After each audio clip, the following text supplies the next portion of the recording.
Welcome to part two of our series for this month, dealing with mental health and managing stress. We're about to do something that I've never done before. I'm kind of excited about. Yeah, I'm gonna take you to a really sweet spot and meet some pretty cool people. Let's go. Let's go. My name is Kelsey Wright. I'm the owner of Limitless Yoga Studio in downtown Wichita.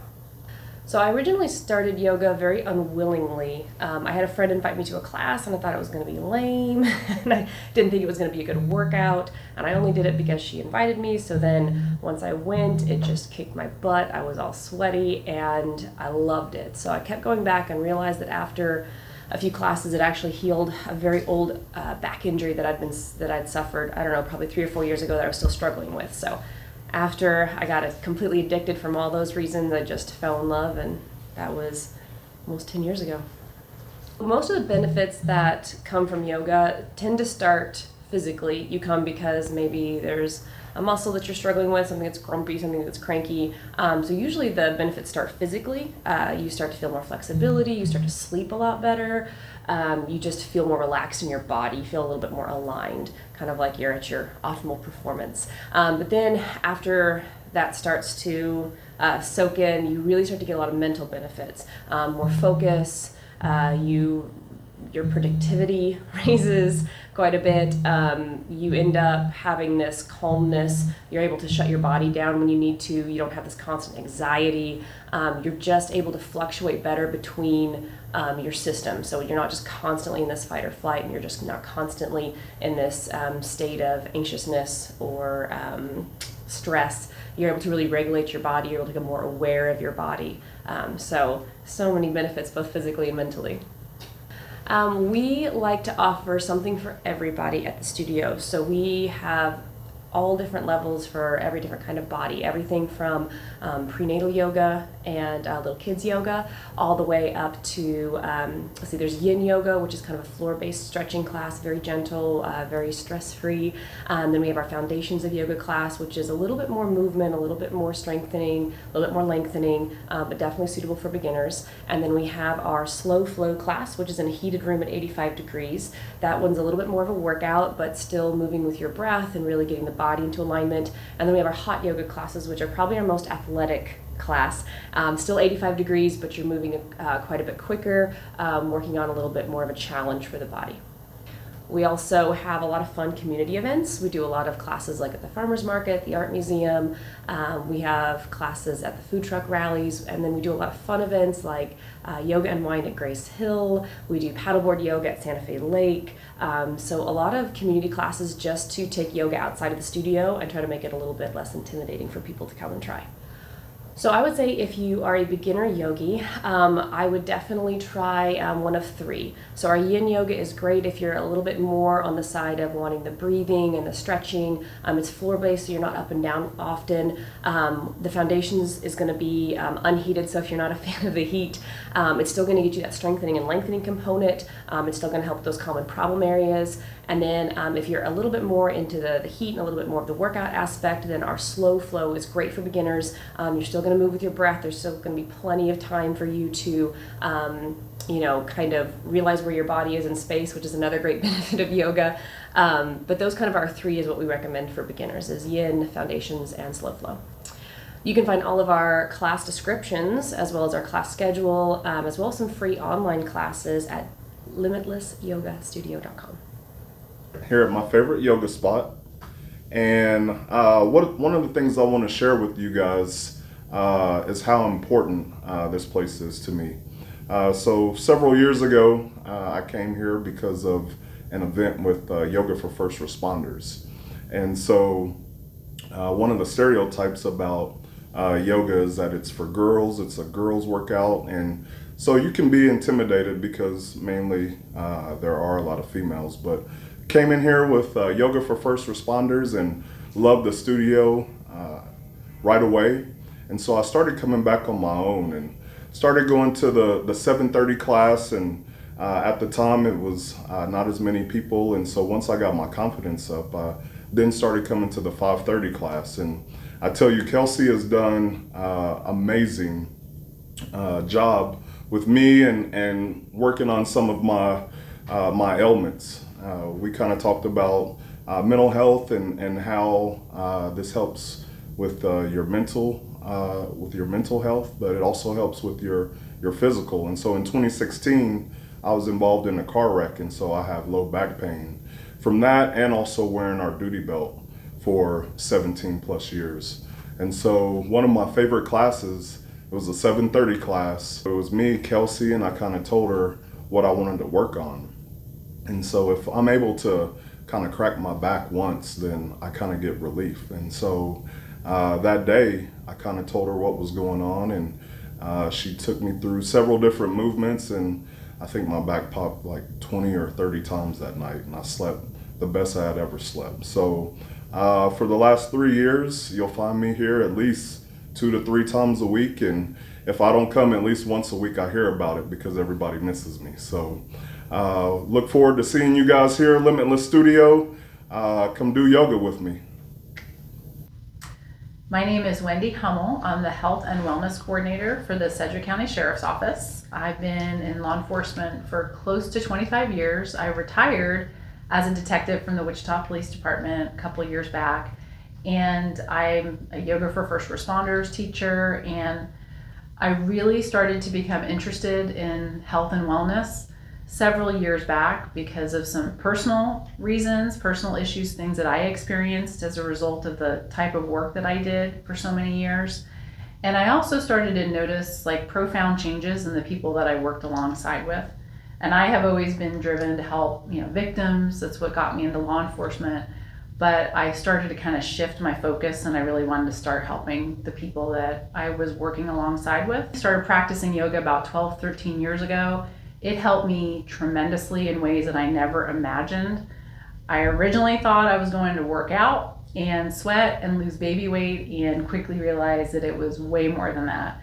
I became more patient off the mat when I worked cases, when I got called in for long hours, and just felt better all around. That's just one of the benefits. So the big things that we focus on are what's going to help us in our jobs.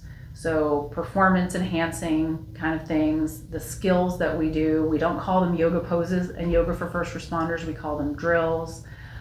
So all of that stuff that we do in the class is beneficial for anyone, because the breathing, as you know, is probably the number one benefit and takeaway. If I were to share anything that came out of that class with anyone, it would be that. When I worked with the police department, I walked a group of people through a 3-part breath exercise. We call it tactical breathing.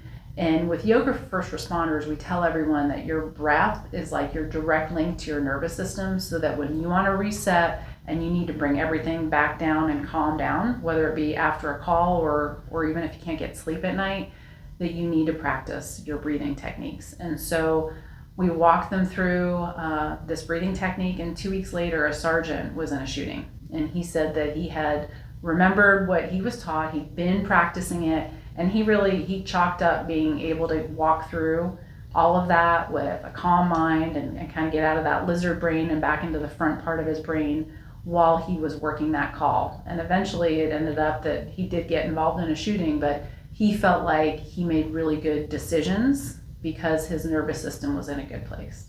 One of the first things that I teach in yoga for first responders is tactical breathing. So I'll walk you guys through it if you want to give it a try. So if you're going to sit, make sure both feet are planted on the ground.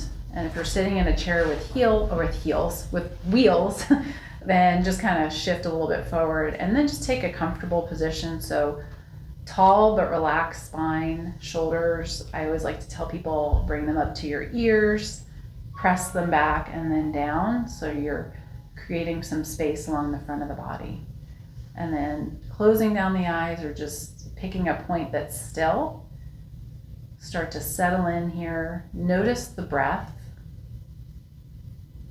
And then we're going to inhale through the nose and start to breathe in through the belly, so that the belly expands like a beach ball.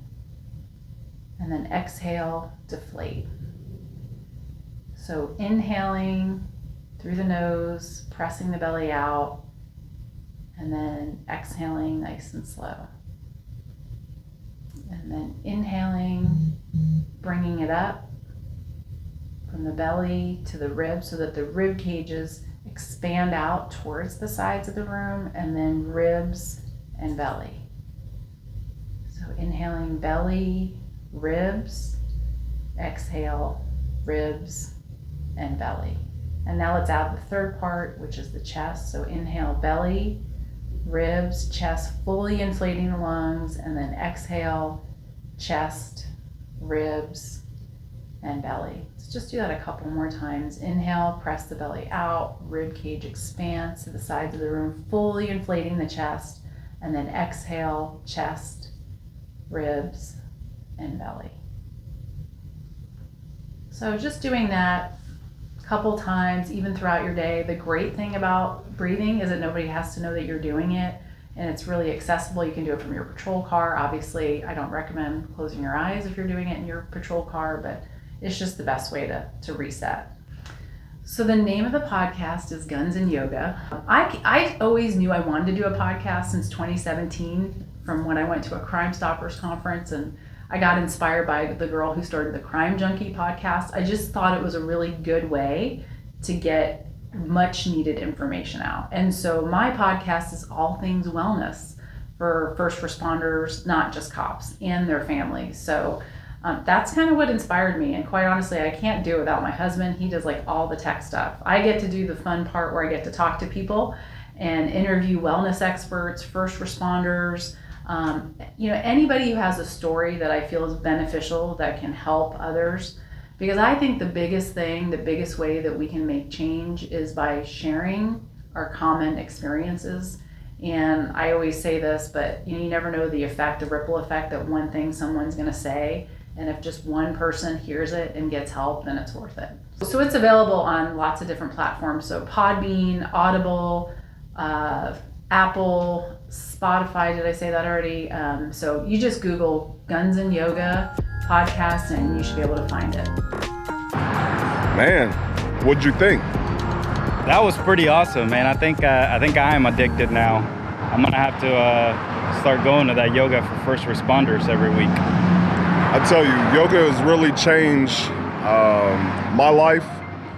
It's really helped me from a mental, physical, and spiritual standpoint.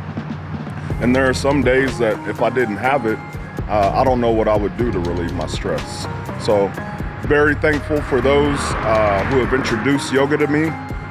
It's something that I'll always do for the rest of my life. Thank you for tuning in for part 2. If you haven't watched part 1 already, make sure you check that one out. Can't watch part 2 unless you watch part 1. And remember to subscribe, like, share, comment, all that good stuff. Positive blues. Positive blues. Did I already ask you, did you have a cover for the birds? Yeah, I don't think so. Will they be quiet if you cover it? Usually. Because they think it's nighttime. I mean, there's blankets right here. Well, let's just test this out first real quick and we'll see. You killed the birds, it's all your fault. Covering the cage is not going to kill the It birds. might. Show ain't. Might. Law enforcement and first responders have a lot of common stressors.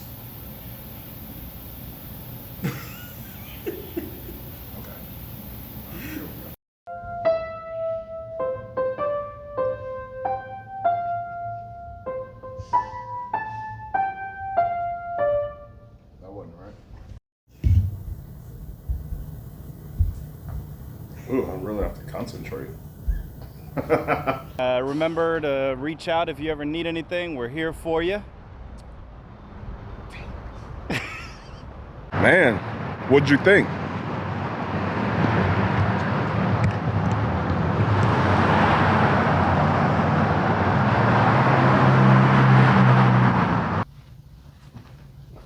Dang it, I'm gonna have to do it again.